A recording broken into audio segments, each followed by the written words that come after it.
আসসালামু আলাইকুম ওয়া রাহমাতুল্লাহি ওয়া বারাকাতুহু। আলহামদুলিল্লাহি কাফা ওয়া সালামুন আলা ইবাদিহিল্লাযীনা ইসতাফা। আম্মা বা'দ। সম্মানিত দর্শক শ্রোতামণ্ডলী,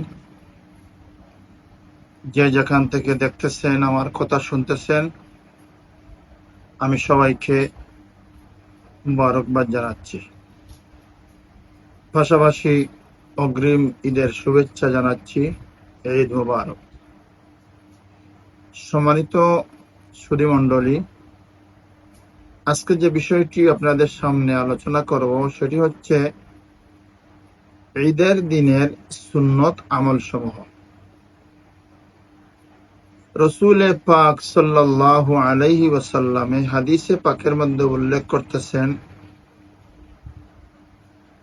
মান আহাব্বা সুন্নতি ফাকাদ আহাব্বানি ওয়া মান আহাব্বানি কানা মাই ফিল জান্নাহ।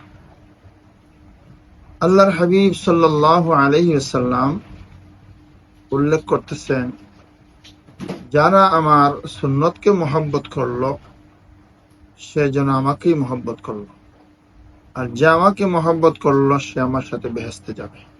সুবহানাল্লাহ। সম্মানিত দর্শক শ্রোতামণ্ডলী, এজন্য আসেন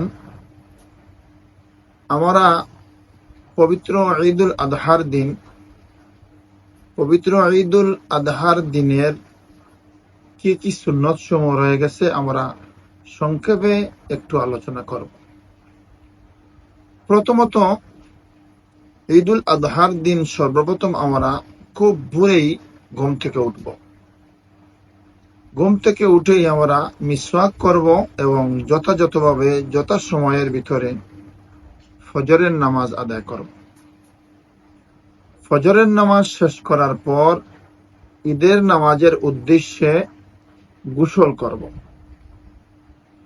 গোসল করা শেষ হওয়ার পরই আমার যত কাপড় চোপড় আছে এর মধ্যে সবচেয়ে উত্তম যে উত্তম বা সুন্দর যে লেবাসটি আছে ওই কাপড়টি আমি পরিধান করব। উত্তম লেবাস পরিধান করার পর খুশবু ব্যবহার করব। তবে এখানে একটি কথা হলো, খুশবু তো অনেক রকমেরই আছে, অনেকে অনেক রকম খুশবু ব্যবহার করে, কিন্তু একটি কথা খেয়াল রাখতে হবে, অ্যালকোহল মুক্ত খুশবু যেগুলা, এই সমস্ত অ্যালকোহল ফ্রি খুশবু বা আতর আমরা ব্যবহার করব। এই খুশবু ব্যবহার করার পর সকাল সকাল ঈদগাহের ময়দানে রওনা দেব। আর ঈদগাহের ময়দানে যাওয়ার ক্ষেত্রে আমরা পায়ে হেঁটে যাব, যেহেতু পায়ে হেঁটে গেলে সওয়াব অনেক বেশি হয়। এবং পায়ে হেঁটে তো যাবই, পাশাপাশি তাকবীর পড়ে পড়ে যাব। আমাদের সমাজে রেওয়াজ আছে মানুষেরা গল্প গুজব করে যায়, কিন্তু না, এই দিন গল্প গুজবের দিন নয়। এদিন আপনি জুড়ে জুড়ে, যেহেতু ঈদুল আদহার দিন কুরবানির ঈদের দিন, ওই রোজার ঈদের দিন, ঈদুল ফিতরের দিন আস্তে আস্তে তাকবীর বলতে হয়, আর ঈদুল আদহা কুরবানির দিন জুড়ে জুড়ে তাকবীর পড়তে হয়। আল্লাহু আকবার, আল্লাহু আকবার, লা ইলাহা ইল্লাল্লাহু ওয়াল্লাহু আকবার, আল্লাহু আকবার ওয়ালিল্লাহিল হামদ, আল্লাহু আকবার, আল্লাহু আকবার, লা ইলাহা ইল্লাল্লাহু ওয়াল্লাহু আকবার, আল্লাহু আকবার ওয়ালিল্লাহিল হামদ।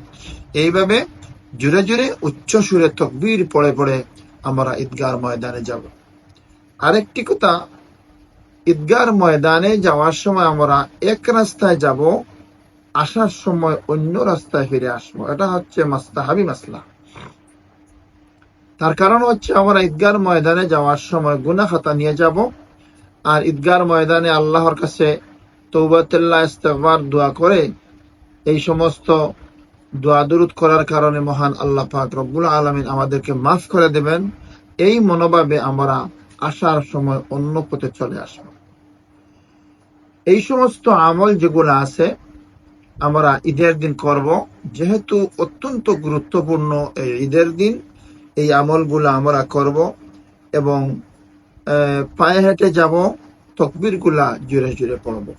আল্লাহু আকবার, আল্লাহু আকবার, লা ইলাহা ইল্লাল্লাহু আল্লাহু আকবার ওয়ালিল্লাহিল হামদ, আল্লাহু আকবার, আল্লাহু আকবার, লা ইলাহা ইল্লাল্লাহু আল্লাহু আকবার ওয়ালিল্লাহিল হামদ। এই সমস্ত আমল যেন আল্লাহ পাক রব্বুল আলামিন আমাদেরকে করার তৌফিক দান করেন। আমিন। ওয়া আখিরু দাওয়ানা আনিল হামদুলিল্লাহি রাব্বিল আলামিন।